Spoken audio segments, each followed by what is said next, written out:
Baik, bismillahirrahmanirrahim. Selamat pagi, Ibu. Pagi dok. Perkenalkan, Ibu ya, saya Dr. Firman, yang sedang berjaga di klinik pada hari ini. Baik, Ibu, jadi di sini sebelum kita lanjut ya, Bu, saya mohon izin untuk bertanya mengenai identitas Ibu dulu ya. Ibunya dengan Ibu siapa? Bu Iis. Ibu Iis usianya berapa? 25 tahun. Untuk alamatnya di mana, Ibu? Jalan Kenari. Saya pastikan Ibu perempuan ya. Untuk Ibu sekarang usianya berapa? 25. Baik Ibu, untuk pemeriksaan identitas sudah dilakukan Bu ya. Nanti selanjutnya di sini Ibu datang dengan keluhan apa ya? Ini dok, saya teh hidungnya pampet sama kayak sakit tenggorokannya.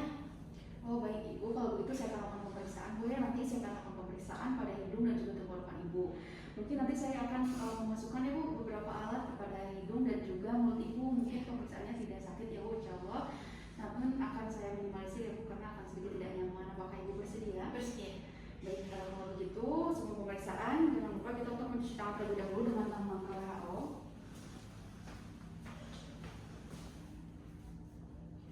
Lalu setelah itu kita pastikan bahwa kita menggunakan masker sebelum pemeriksaan dan juga kita memakai handscoon.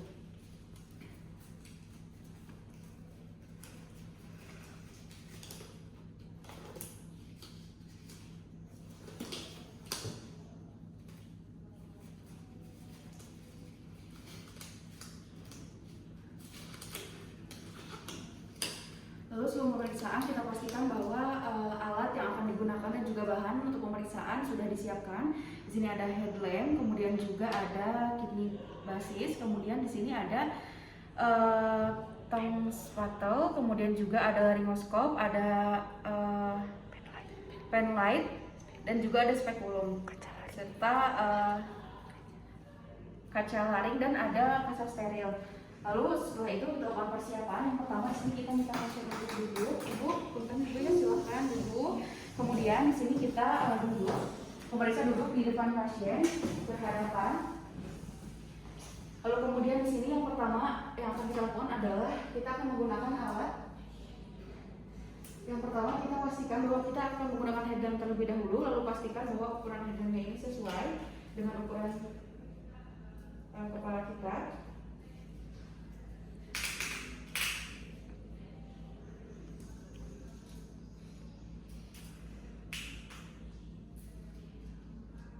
Lalu kita pastikan bahwa di sini cahayanya sudah menyala. Lalu setelah itu kita nyalakan headlamp, lalu kita gunakan alat. Di sini ada spekulum nasal. Di sini kita lakukan prinsip dalam penggunaan spekulum nasal. Di sini kita gunakan dengan satu tangan. Di sini tangan kanan akan memeriksa bagian hidung sebelah kiri, kemudian juga kita pegang spekulum nasal dengan menggunakan satu tangan. Di sini kita pastikan sebelum alat spekulum masuk ke dalam hidung, kita pastikan bahwa alat ini dalam keadaan posisi tertutup. Ibu punten ya, saya akan memasukkan alat ke dalam hidung Ibu. Lalu kita pastikan bahwa alat ini tertutup. Lalu kita periksa pada hidung bagian kiri.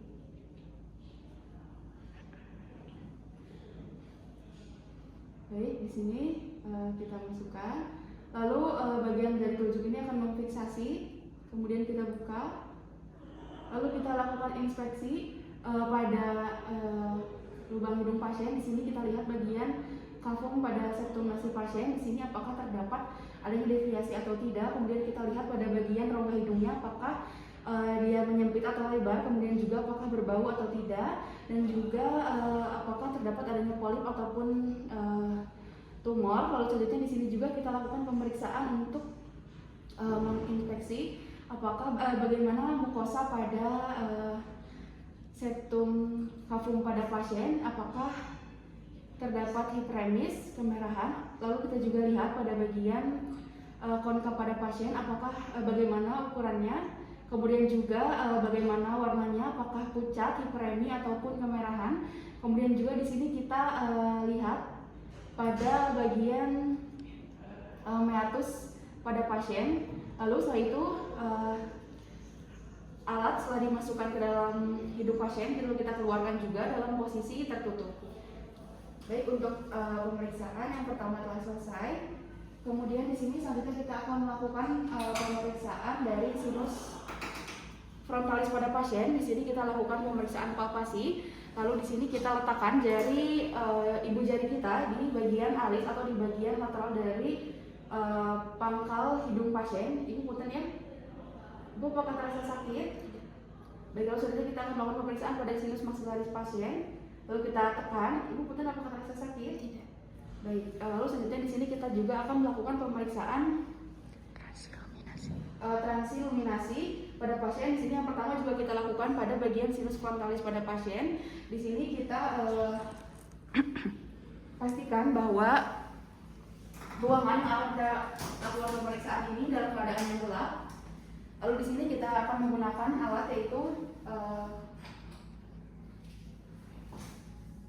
pen light. Di sini pastikan bahwa pen light ini menyala.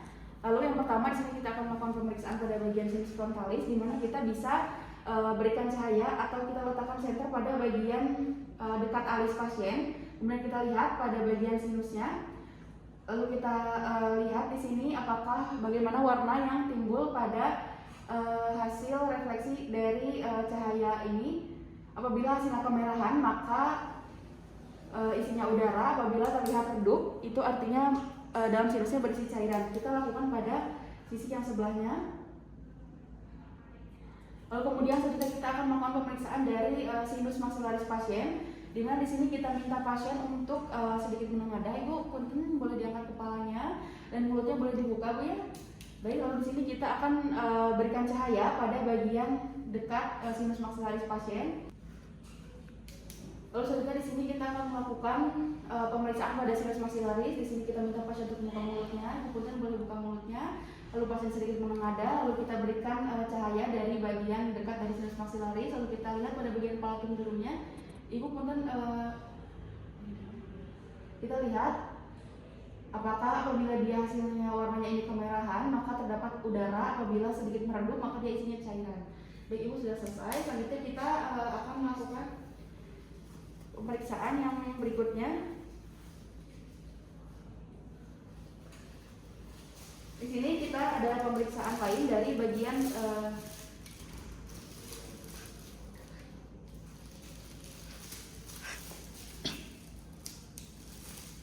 nah di sini Ibu punten boleh untuk membuka mulutnya.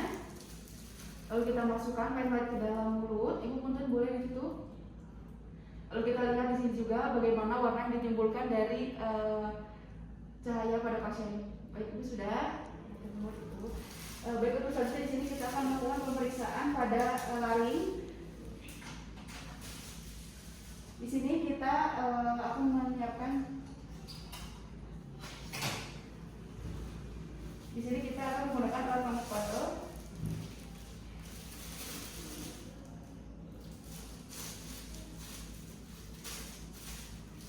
Lalu di sini kita minta pasien untuk membuka mulutnya. Ibu punten boleh membuka mulutnya, lidahnya boleh dikeluarkan, Ibu. Lalu kita pastikan di sini headlamp belum menyala. Ibu boleh napas dari mulut, Ibu ya. Punten Ibu, saya mohon izin untuk memasukkan alat ya. Ya, Ibu boleh bilang Abu. Ya baik. Lalu di sini tadi saat alat dimasukkan kita lihat pada pasien ini apakah bagaimana uvula pada pasien. Lalu kita juga lihat bagaimana bagian tonsil pada pasien. Lalu kita lihat bagaimana permukaannya apakah halus atau berbenjol-benjol, apakah terdapat area pembesaran. Jika ada, bisa kita interpretasikan untuk pembesarannya dari T0 sampai T4 pada pasien. Kemudian selanjutnya di sini setelah dilakukan pemeriksaan, selanjutnya di sini sebelum kita lanjut ke pemeriksaan berikutnya, kita akan melakukan pemeriksaan palpasi pada bagian kelenjar getah bening pada pasien. Di sini kita untuk memastikan apakah terdapat pemeriksaan atau tidak, kita mulai dari bagian submental pada pasien. Kemudian kita ke bagian submandibular, kemudian ke bagian atas kremastoid sampai ke bagian superior dari leher pasien. Apakah terdapat pembesaran kelenjar getah bening atau tidak? Lalu selanjutnya di sini kita akan melakukan pemeriksaan dari laryngoscopy indirect. Di sini kita pastikan bahwa lampu headlampnya telah menyala. Kemudian di sini kita siapkan kaca untuk laryngoskop. Kemudian kita siapkan kaca steril, lalu kita posisikan juga bahwa pasien ini duduk lebih tinggi daripada pemeriksa. Kemudian di sini kita akan meminta pasien untuk depan. Ibu boleh badan condong ke depan, mulutnya boleh dibuka yang lebar Ibu ya, lidahnya boleh untuk dikeluarkan.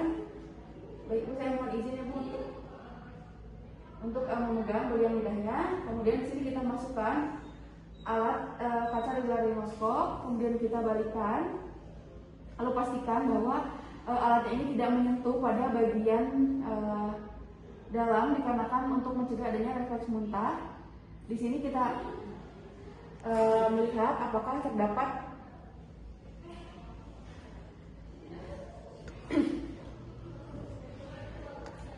kita lihat tadi pada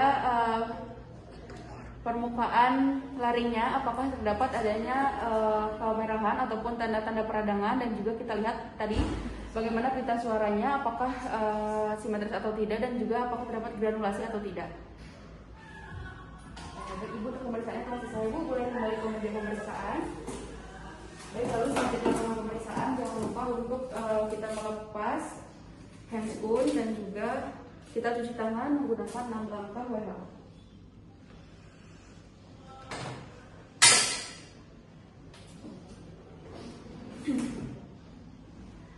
Baik Ibu, semoga dialami untuk pemeriksaannya telah selesai Ibu ya. Tadi setelah pemeriksaan dari awal sampai akhir, Ibu ini setelah pemeriksaan tadi saya lihat Ibu ada mengalami infeksi di bagian hidung Ibu ya, dan kemudian juga di bagian tenggorokan Ibu tadi ada peradangan Ibu ya Bu ya. Nanti mungkin saya akan berikan obat untuk Ibu ya, nanti mohon untuk Ibu bisa konsumsi secara rutin, dan juga nanti mohon diperhatikan untuk dosis dan juga minumnya Ibu ya. Apakah sudah ada yang ditanyakan? Iya. Baik Ibu, kalau gitu alhamdulillah telah selesai Ibu ya. Terima kasih Bu.